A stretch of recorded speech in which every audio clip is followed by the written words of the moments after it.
আমি ভেবেছিলাম তোকে তাড়াতাড়ি ছুটি দিয়ে একটু দিনটা এনজয় করবি। হ্যাঁ নেই ছোট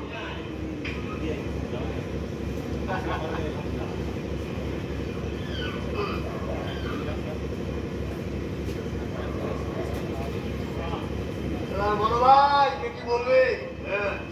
অনেকক্ষণ থেকে মনটা মারখাবো করছিল। কিন্তু হুইস্কি উইদাউট সং ভাল লাগবে না, ভাল লাগবে না, শুনবে না।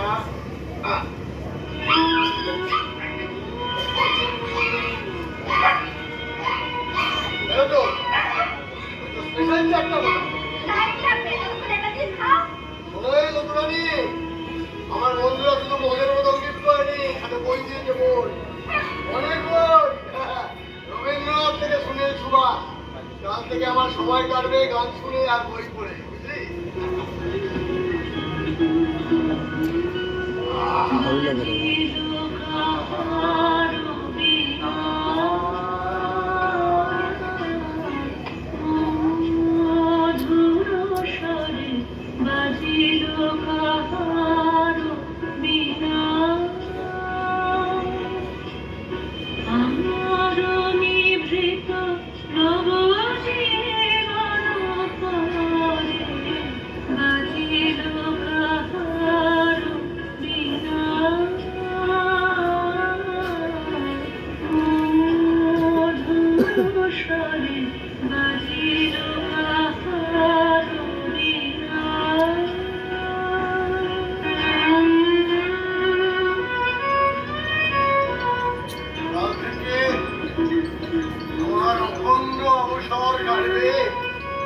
গানের ভেলায় আর বইয়ের পাতায়।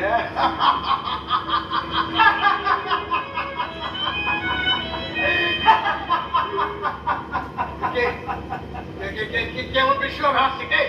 আমি যে কেউ হতে পারি, সে কেউ, সে আপনি যে কেউ হন না, কিন্তু বিশ্বকে হাসছেন কেন? আমি কেন? আমার এই কথাগুলো শুনলে যে কেউ হাসবে। কেন হাসবে? কেন হাসির মতো কথা বলবে? হাসতেই দোষ? না না, আমি এমন কোনো হাসির কথা বলিনি যাতে মানুষের হাসি আসে। বলেছ যে অজান্তে তুমি এমন কথা বলছো যা শুনে ধরো তুমি একটা মানুষ। হ্যাঁ, তোমার এই আকার বিকার দেখে তো তোমাকে একটা মানুষ বলেই মনে হয়।